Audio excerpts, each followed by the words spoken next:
থেকে মরতে চাই মিছিল শুরু করছে, সেদিন থেকে বাংলার মুসলমানকে আর পৃথিবীর কেউ দমাতে পারবে না। কারণ যারা মরবার চায় তাদের সাথে কেউ পারে না। জোরে কোন কথা ঠিক না? যারা বাঁচবার চায় তারাই তো পলায়। পলান বোঝেন না? পলান বোঝেন না? হাই রে, বাঁচার জন্য কি কষ্ট রে। জবান খুলে বলেন, আমরা মরবো কার জন্যে? আল্লাহর জন্য। যারা মৃত্যুবরণ করবে তাদের মৃত্যুটা কেমন হয় আমি একটা দৃষ্টান্ত দেই। লোকটার নাম হলো মীর কাসিম আলী। লোকটার নাম কি? মীর কাসিম আলী। নাম শুনছেন? উকিল এসে বলতেছে, স্যার আজকে রাত 12টায় আপনার ফাঁসি হবে। মীর কাসিম আলী মুচকি মুচকি হেসে বলতেছে, ভাই এখন কয়টা বাজে? তো বলতেছে, এখন বাজে রাত 9:30। বলতেছে, আলহামদুলিল্লাহ এখনো 2.5 ঘন্টা। কয় ঘন্টা পর ফাঁসি হবে?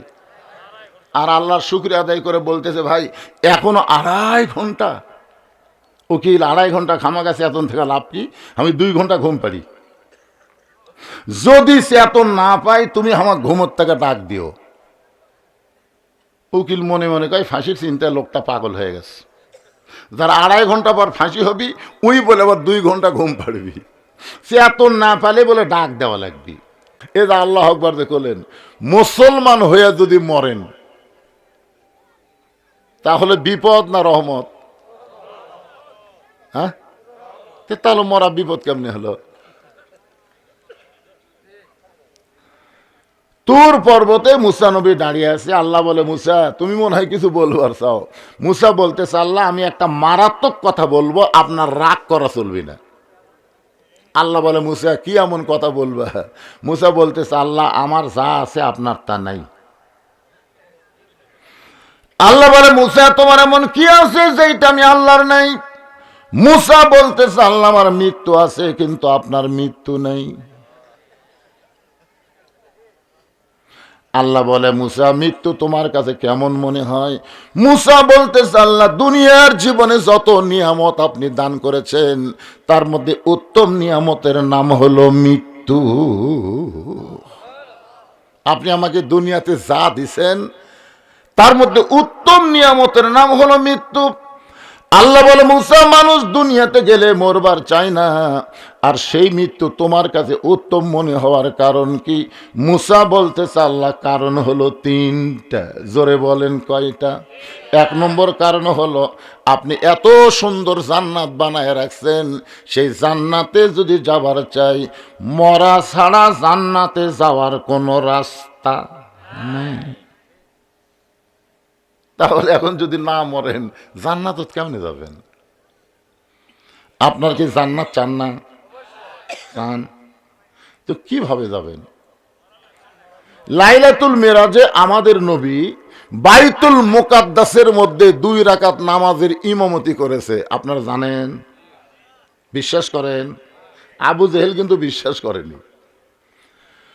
নবী আমার 2 রাকাত নামাজের ইমামতি করলেন, যার কারণে আমাদের নবীর ডিগ্রি হলো ইমামুল আম্বিয়া, ইমামুল মুরসালিন। নামাজ যখন 2 রাকাত শেষ হয়ে গেল, ফেরেশতা জিবরাইল বললেন, ইয়া রাসূলুল্লাহ আপনি যে ইমামতি করলেন আপনার পিছনে যারা নামাজ পড়লো আপনি কি তাদের চেনেন? আল্লাহ রাসূল বললেন, এই জগতের কাউকে আমি চিনি না। ফেরেশতা জিবরাইল বললেন, 1,24,000 নবী রাসূল আজকে আপনার পিছনে ইক্তেদা করলো, আপনি হলেন ইমামুল আম্বিয়া, ইমামুল মুরসালিন। আল্লাহ রাসূল বললেন, জিবরাইল ভাই এতগুলা নবী রাসূল যখন আমার পিছনে ইক্তেদা করলো আমি একটু সবাইকে দেখবার চাই। জিবরাইল বললেন, আপনি যা বলবেন তাই। আপনি যা বলবেন তাই। আপনি যা বলবেন আল্লাহ সাথে সাথেই সেটা গ্রহণ করবে। ধরে কোন সুবহানাল্লাহ। বিশাল একটা মেম্বর আনা হলো, ওই মেম্বরে আল্লাহ নবী দাঁড়ালেন। আমাদের নবী দাঁড়ায় সমস্ত নবীদের দিকে তাকায় আছেন। সমস্ত নবীরা আমাদের নবীর দিকে তাকায় আছে। সুবহানাল্লাহ কবেন না?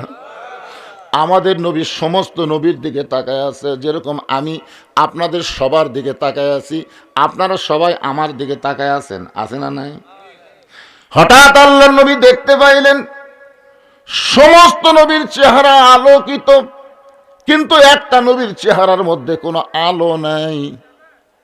নবী বললেন, জিবরাইল, সবার চেহারায় আলো দেখতে পাই, কিন্তু ওই নবীর চেহারার মধ্যে আলো নেই কেন?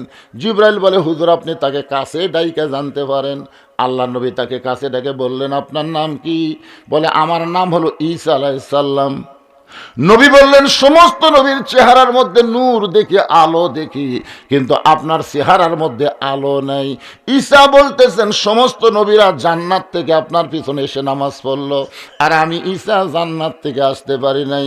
রাসূল বললেন, সবাই জান্নাত থেকে আসলো, আপনি কেন আসলেন না?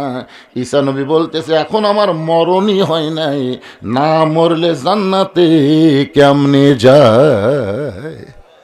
এখান থেকে বোঝা গেল জান্নাতে যাইতে গেলে মরা। কথা কয় না সবাই? আমি যেই বলবো জান্নাতে যাইতে গেলে কি চাই, আপনার জবান করে বলবেন, মরতে চাই। জান্নাতে যাইতে গেলে কি চাই? আরো জোরে, জোরসে বলুন। আমার এরকম একটা ওয়াজ ভারতত গেছে, ভারতের হিন্দুরা এই ওয়াজটা শোনা কাই করে। বাংলার মুসলমান যেদিন থেকে মরতে চাই মিছিল শুরু করছে, সেদিন থেকে বাংলার মুসলমানকে আর পৃথিবীর কেউ দমাতে পারবে না। কারণ যারা মরবার চায় তাদের সাথে কেউ পারে না। জোরে কোন কথা ঠিক না? যারা বাঁচবার চায় তারাই তো পলায়। পলান বোঝেন না? পলান বোঝেন না? হাই রে, বাঁচার জন্য কি কষ্ট রে। আমরা সকলে জান্নাতে যাইতে কে আল্লাহ কোরআনে বলেন, ইন্নাল্লাযীনা ক্বালু রাব্বুনাল্লাহু সুম্মা ইসতাকামু তাতানাজ্জালু আলাইহিমুল মালাইকা আল্লা তাখাফু ওয়া লা তাহজানু ওয়া আবশিরু বিল জান্নাতিল্লাতী কুনতুম তুআদুন।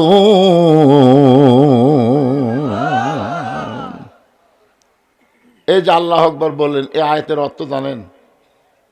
আপনার যখন মৃত্যু হবে, আপনি যখন মৃত্যুর বিছানায় পড়ে যাবেন, তখন আল্লাহ তাআলা দুটো ফেরেশতা আপনার কাছে পাঠাবে।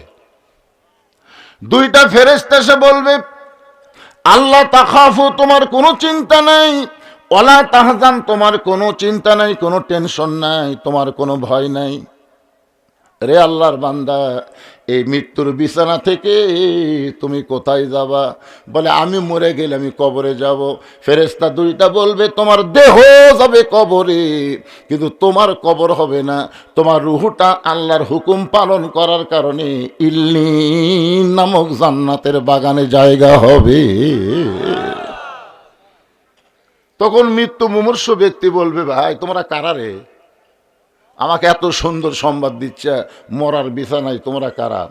বলে, আমরা হলাম তোমার সবচাইতে আপনজন রহমতের ফেরেশতা। তো তোমরা যতই সান্ত্বনা দাও, আজরাইল কোথায়? আজরাইল কোথায়? যে আজরাইল মানুষের জান কবজ করবে কষ্ট দিয়ে, সে আজরাইল কোন জায়গায়? ওই দুই ফেরেশতা বলবে, ওই যে দেখেন দাঁড়ায় আছে। মৃত্যু মুমূর্ষ ব্যক্তি তাকায় দেখবে, তার চাইতেও আজরাইল খাটো। যার জান কবজ করবার আছে তার চাইতেও আজরাইল কি? রে, কি দেখতেছি আমি? সারা জীবন ওয়াজ শুনছি, সব দরিয়ার পানি আজরাইলের মাথা দিলেন নাভি পর্যন্ত ভিজবি না। আরে বোম বাটু, এটা আজরাইল। তখন ফেরেশতারা বলবে, ঠিকই আছে ভাই, আজরাইলের মতোই আজরাইল আছে, কিন্তু আল্লাহ তাআলা আপনার চোখে দুইটা লেন্স লাগাই দিছে, যে আপনি যে আল্লাহর ভয়ে আল্লাহর গোলামি করেছেন, সেই আল্লাহ ছাড়া অন্য কারো ভয় যেন আপনার কলিজায় না আসে, এজন্য বড় আজরাইলকে ছোট করে আপনার সামনে পাঠাইয়া দিছে। আপনি জানেন, মাটির আদমকে আল্লাহ সৃষ্টি করিয়া ঘোষণা করিলেন আল্লাহ শ্রেষ্ঠ বলিয়া, তাই নূরের ফেরেশতা করে মানুষকে সেজদা, সবার চেয়ে দিলেন মাটির মানুষকে সম্মান।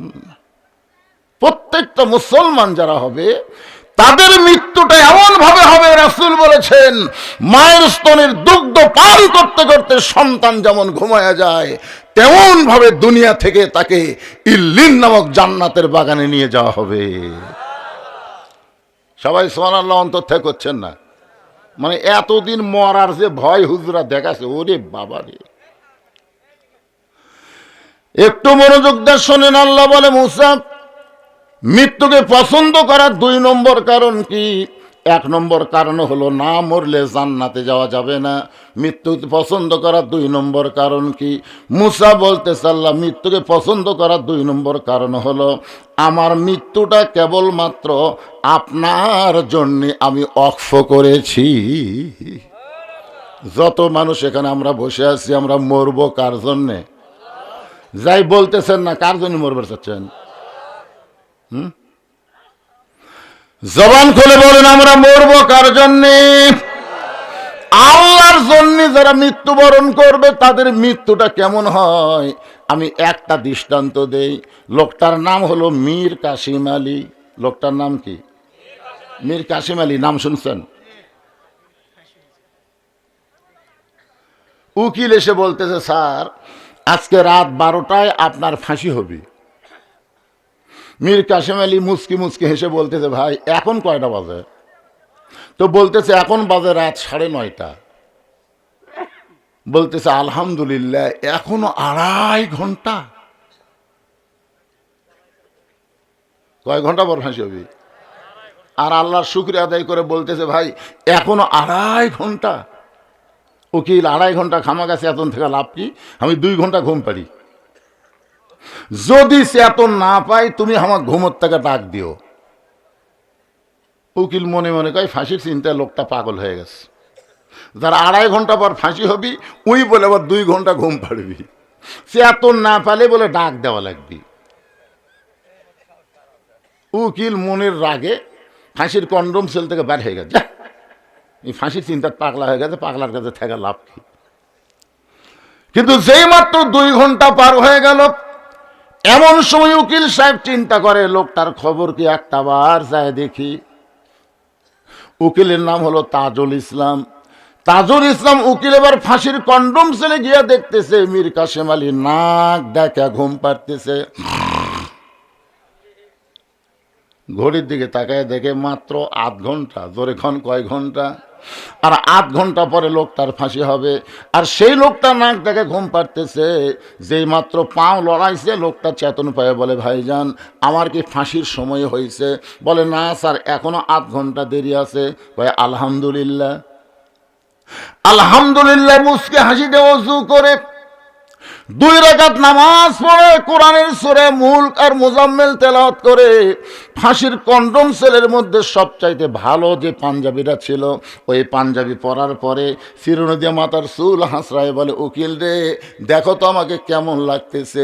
উকিল কান্দের বলে স্যার এখনই আপনার ফাঁসি হবে, আপনি পাঞ্জাবি গায়ে দিয়ে মাথার চুল আঁচড়ান, আপনি কি শ্বশুর বাড়ি যাবেন? মীর কাসিম আলী মুচকি মুচকি হাসিয়ার বলে পাগল ফাঁসি হবে আমার আর তুই কেন কাঁদতেছিস? তুই তো জানিস না অন্যায়ভাবে কাউকে যদি ফাঁসি দেওয়া হয়, অন্যায়ভাবে কাউকে যদি হত্যা করা হয়, তার ফাঁসির মঞ্চে যাওয়ার সঙ্গে সঙ্গে আল্লাহ তাআলা 8টা জান্নাতের দরজা খুলে দেয়। আল্লাহর জন্য যারা জীবন দিবে তাদের নাম হবে হোসাইন। আল্লাহর নবীর নাতির নাম হলো হোসাইন। জীবন দিয়েছে কার জন্যে? এজরে কন্যা কার জন্যে? আল্লাহর জন্য জীবন দিয়েছে। কারবালার প্রান্তরে হোসেন রাদিয়াল্লাহুকে হত্যা করার পর দেহ থাকলো কারবালার প্রান্তরে। একটু মনোযোগ দিয়ে শোনেন, মাথা কিন্তু আর কারবালার প্রান্তরে রাখে নাই। জিয়াদ নামে একজন পাপিষ্ট ওই মাথাটা গামলাই করে নিয়ে গেল ইয়াজিদের দরবারে। ইয়াজিদ তখন ক্ষমতার চেয়ারে বসেছিল। জিয়াদ ইয়াজিদকে খুশি করার জন্যে ওই হোসেনের মাথাটা ইয়াজিদের সামনে যখন দিল, ইয়াজিদের হাতে একটা লাঠি ছিল, ওই লাঠিটা হোসেনটা দেলার মুখের মধ্যে ঢুকায় বলে, হোসাইন খালি জেদ করে তুই শেষ হয়ে গেলি, শুধু জেদ করলি তোর নানার ইসলামকে বাঁচানোর জন্যে, আমার হাতে বায়াত গ্রহণ করলি না। আজকে দেখ তোর দেহ আছে কারবালায় আর তোর মাথা আছে দামেস্কে। মুখের মধ্যে লাঠি ঢুকাইয়া ইয়াজিদ যখন তিরস্কার করতেছে, হোসাইন আমি ইয়াজিদ সিংহাসনে বসে আছি আর তুই হোসাইন শেষ হয়ে গেলি, তুই শেষ হয়ে গেলি, তুই শেষ হয়ে গেলি।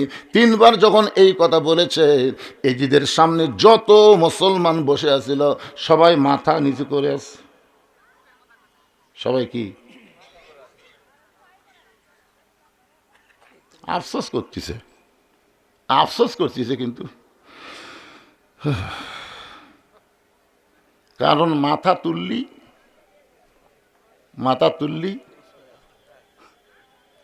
হাসিনা 15.5 বছর কি করেছে ভাই? আমরা খালি মাথা ডাবে আওয়াজ করছি, তোর এখন কথা ঠিক কিনা? মাথা তুলবারই পারিনি। তুললি এখন পুলিশেরা আসে আমাদের আলেমদেরকে পহরা দেওয়ার জন্যে, আর হাসিনার সময় পুলিশ আসলে কমিটির লোক আগেই দৌড়, বক্তা থুইয়া কমিটি দৌড়। সবাই যখন মাথা নিচু করে বসে আছে, কেউ যখন একটা কথাও বলতেছে না, কিন্তু ইয়াজিদ অহংকার করে লাঠিটা মুখের মধ্যে ঢুকায় বারবার যখন তিরস্কার করতেছে, এমন সময় 80 বছরের একজন সাহাবী, নাম হলো আনাস ইবনে মালিক। সাহাবীর বয়স কত? 80 বছরের একজন সাহাবী মাজায় লাঠিতে ভর দিয়া দাঁড়াইছে। লাঠিতে ভর দিয়ে দাঁড়াইছে, কারণ বসা চলবে না, মুসলমানকে দাঁড়াতে হবে। জোরে কোন কথা ঠিক কিনা? আপনারা বলেন তো, সব চাইতে দাঁড়ানোর গুরুত্ব কোন জায়গায়? আরো জোরে, জোরসে বলুন। আল্লাহ কোরআনে বলেছেন, আমার বাপের কথা না, কুমু লিল্লাহি কানিতিন, দাঁড়াও আল্লাহর জন্য আনুগত্য নিয়ে দাঁড়াও। আর সব সিয়ারিলে মসজিদ গেছে। কি বিশ্বাস করেন আপনারা কি মসজিদে জামাতে নামাজ পড়ে 27 গুণ সওয়াব চান? এ জোরে করেন, 27 গুণ সওয়াব কি আপনারা চান? তাহলে আজকে ফতুয়া শুনে নেন, যেই কাতারের মধ্যে সিয়ার থাকবে ওই কাতারের মুসল্লিরা 27 গুণ সওয়াব পাবে না। কারণ 27 গুণ সওয়াব পাবার গেলে কাতার সোজা হওয়া লাগবে। হেঁটে বেঁকে কাতার করলে 27 গুণ সওয়াব হবে না। আর কাতার সোজা করবার গেলে পায়ের গোড়ালির সঙ্গে গোড়ালি মিল করে দাঁড়াতে হবে। যেই কাতারে চেয়ার আছে ওর পায়ের গোড়াকুটি আপনার গোড়াকুটি।